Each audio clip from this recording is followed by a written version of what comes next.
Shalom, saudara-saudara yang terkasih di dalam Tuhan. Kembali pagi ini kita akan mendengarkan firman Tuhan. Sebelumnya, mari sama-sama kita berdoa. Terima kasih Tuhan atas hari yang baru bagi kami Tuhan. Puji syukur atas perlindungan kasih anugerah Engkau dalam hidup kami. Kami ada sebagaimana kami ada adalah berkat kasih anugerah Engkau dalam hidup kami. Kiranya senantiasa hidup kami boleh selalu berkenan di hadapan Engkau. Uruskan hidup kami Tuhan.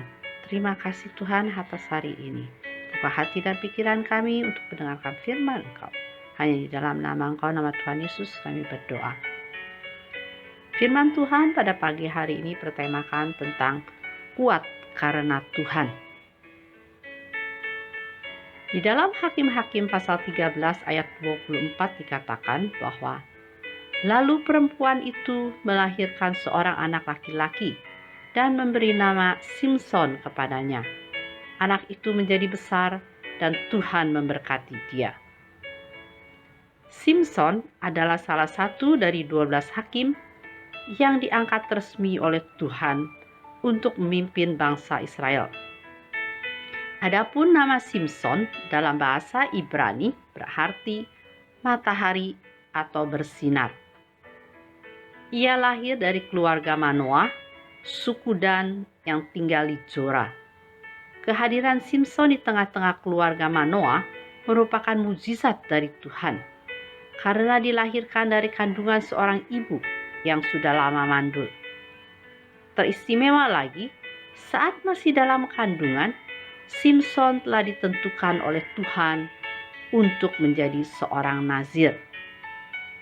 Di dalam Hakim-Hakim pasal 13 ayat 7 dikatakan, sejak dari kandungan ibunya sampai pada hari matinya, anak itu akan menjadi seorang nazir Allah, yang kelak akan menjadi penyelamat bangsa Israel dari tangan orang Filistin.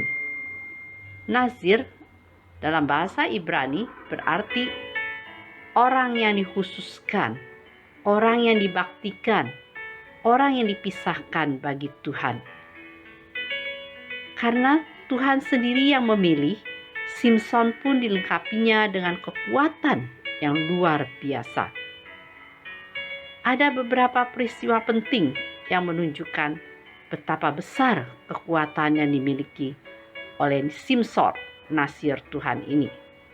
Yang pertama adalah Simson mampu mengalahkan singa muda dengan tangan kosong.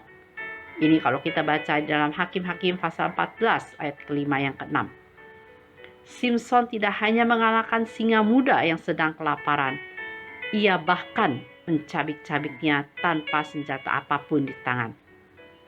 Ini bukan karena kekuatan dan kemampuannya Simson sendiri, tetapi karena roh Tuhan berkuasa atas dirinya.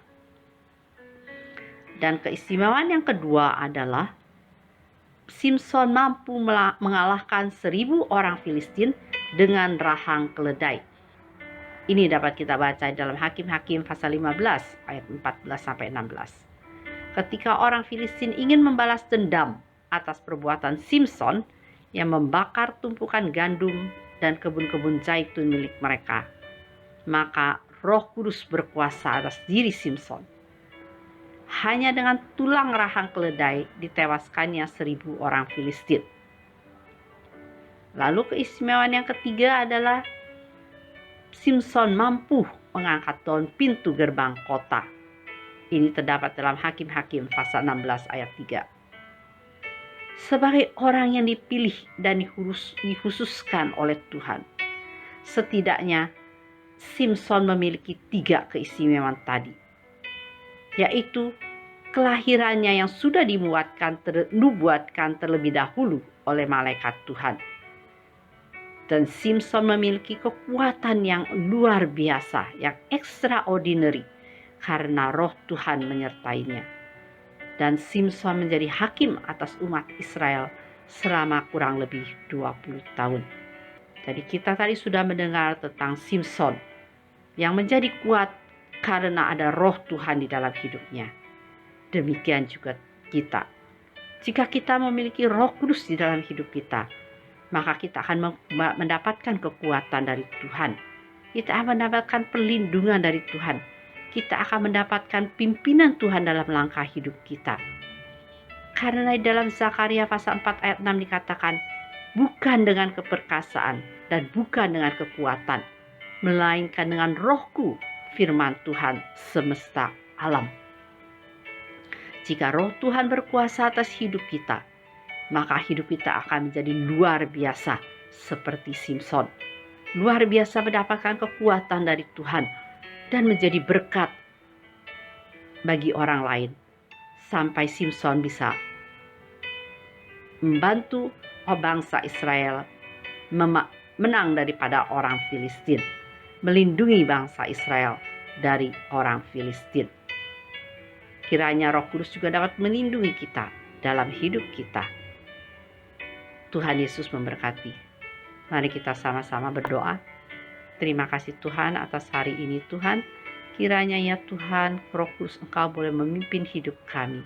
Kiranya Roh Kudus, Roh Tuhan, Roh Engkau boleh bekerja di dalam kehidupan kami, memimpin hidup kami, sehingga kami mendapatkan kekuatan dalam setiap langkah hidup kami, mendapatkan perlindungan dari setiap hidup kami, dan sehingga mungkin hidup kami boleh menjadi berkat bagi orang lain. Terima kasih ya Tuhan atas pimpinan Engkau. Kami serahkan semua hanya dalam nama Engkau, nama Tuhan Yesus kami berdoa. Amin.